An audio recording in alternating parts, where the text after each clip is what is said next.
So after all the hype of Battlefield 5, we've finally got some juicy details that I can finally share with you folks. And to start it off, fortifications. Now, if you don't know what fortifications are, we've all been used to the regular destruction that we've seen in previous titles. And not only is it regular, it's actually been significantly improved in Battlefield 5 to actually adapt to the environment and how it's happening. See, in the past, destruction was a simple scripted event. You know, you blow out a wall, some things, debris, effects, and that's it.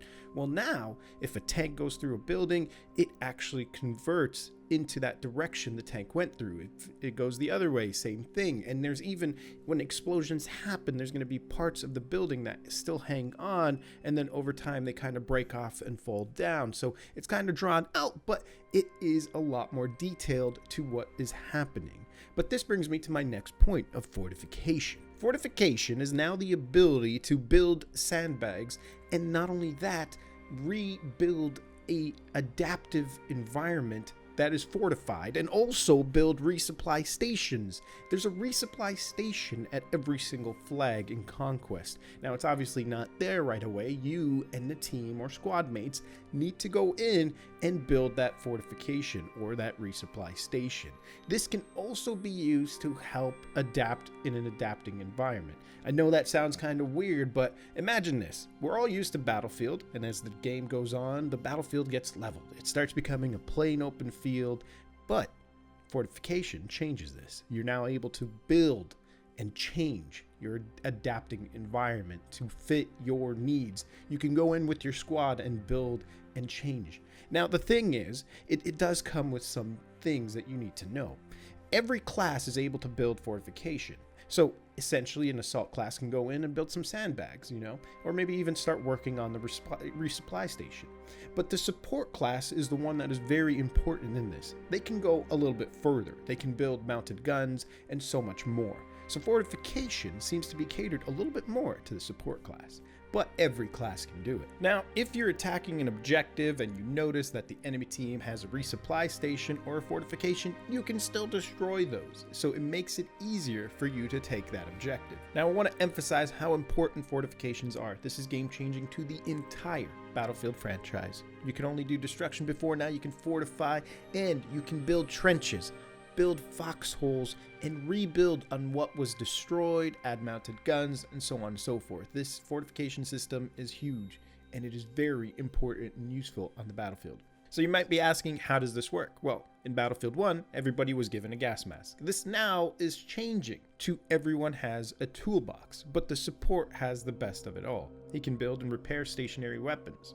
Keep that in mind. There's also other things that the support class can build that other classes cannot. I also want to mention, if more than one person is building a fortification together, it speeds it up. So this really brings in the aspect of team play or squad play, so you and your squad could fortify some crazy things. This now draws me into my next point.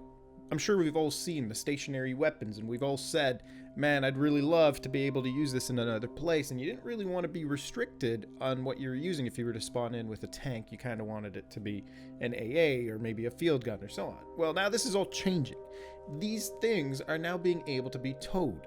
Yes, you can tow weapons. You can tow the field gun. You can tow the anti-air, but not only that, you can build fortifications around it. So now, as an enemy on the battlefield, and you see a tank coming by, or you can see a truck coming by, well, he might have a field gun on the back of that. He might have an anti-air on the back of that can be mobile.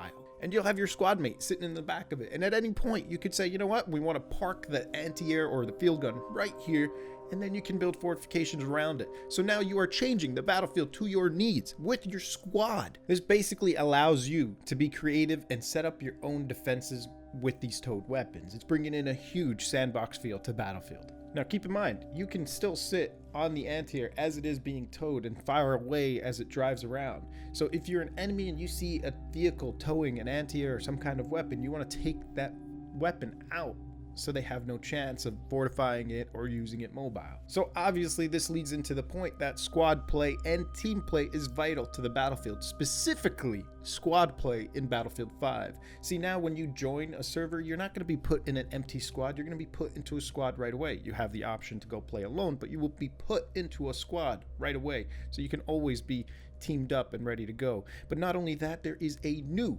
revive system. Anybody can revive. It's called the Buddy Revive system, but here's the catch. It's very long. So you might be asking yourself, well, what's the point of the medic? Well, that's clearly the point. Now, the medic is even faster at reviving. The Buddy Revive system is long, and it revives the teammate at lower health, whereas the medic can revive quicker, much quicker, and also restore the player to full health.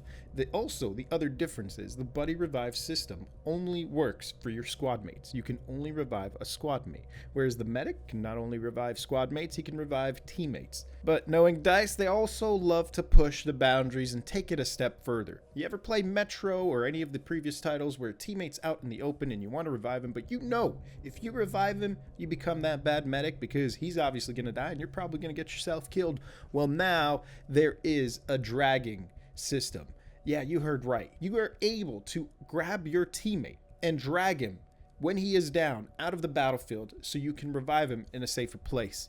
And that is absolutely game-changing, and I can only imagine all the things that are going to be happening here. Not only do we have a Buddy Revive, but we have a medical revive system that is essentially different with dragging. But I should also mention the revive system is changed in the way that the medic isn't just constantly running by, hitting you with a syringe or a defib and you're back up and he runs away. Now it changes. Now he has to actually come in, get down on his knees, start, sticking the syringe in you and trying to revive you and pick you up. So it's kind of a little bit of an animation scripted into it. But the way they've mentioned is that you're able to revive at any angle. There's no issues with it. It feels fluid. It's not clunky, and it works well. So I am very excited to see where this goes and how it will change the battlefield, specifically the ability to drag your teammate out of the battlefield in order to revive him. So obviously this means when you are taken down, you are able to sit there and look around and actually call for a teammate to revive you, or you can just decide to bleed out. And that leads me into the new deploy screen. Before you deploy, you can look at your squad mates before you spawn in them. And when I say this, you can kind of have like this third person view of them so you can see what they're shooting at in the battlefield, and you can determine, do I want to spawn here? Do I not want to spawn here? That way you are not spawning in and just getting shot at and dying right away.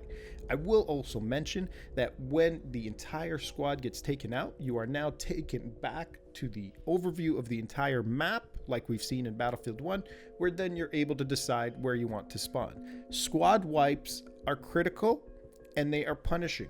So if you get a squad wipe on your own squad, it hurts more because it delays the time you can spawn. You're not able to spawn in as quickly as when your squad is alive and be able to choose what squad mate you want to spawn on. Again, squad play is very, very important to Battlefield 5. There's squad reinforcements. When you play as a squad, you get resources. The more resources you get, you can call in new things. This is available to the squad leader. Resources are obviously given to you by doing squad objectives. Grab a flag, defend a flag, follow an order, and so on and so forth. This adds to your resources. Now, as I mentioned, this is given to the squad leader. He can call in a V1 rocket on a radio. He can call in resupplies, smokescreen barrage. He can call in heavy weapons or pickups.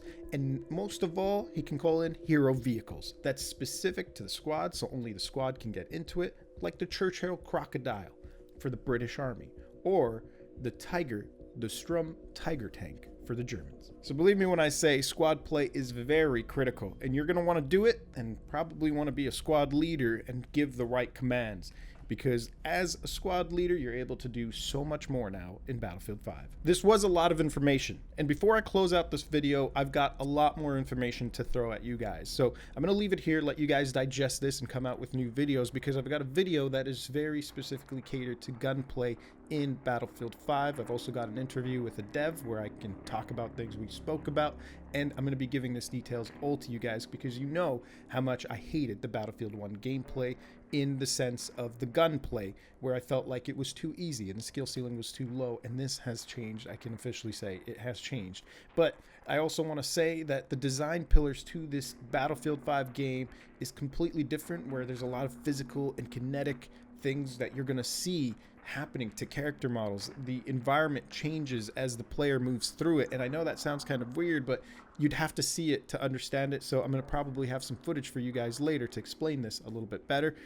But I'm going to leave it here, and I want to say thank you guys for watching this video. Please click that subscribe button to keep updated with the future videos that I'm going to be throwing out here. I'm probably going to throw these up daily just to give you guys all the details that I've got for Battlefield 5. And I want to say thank you, and I'll catch you guys later.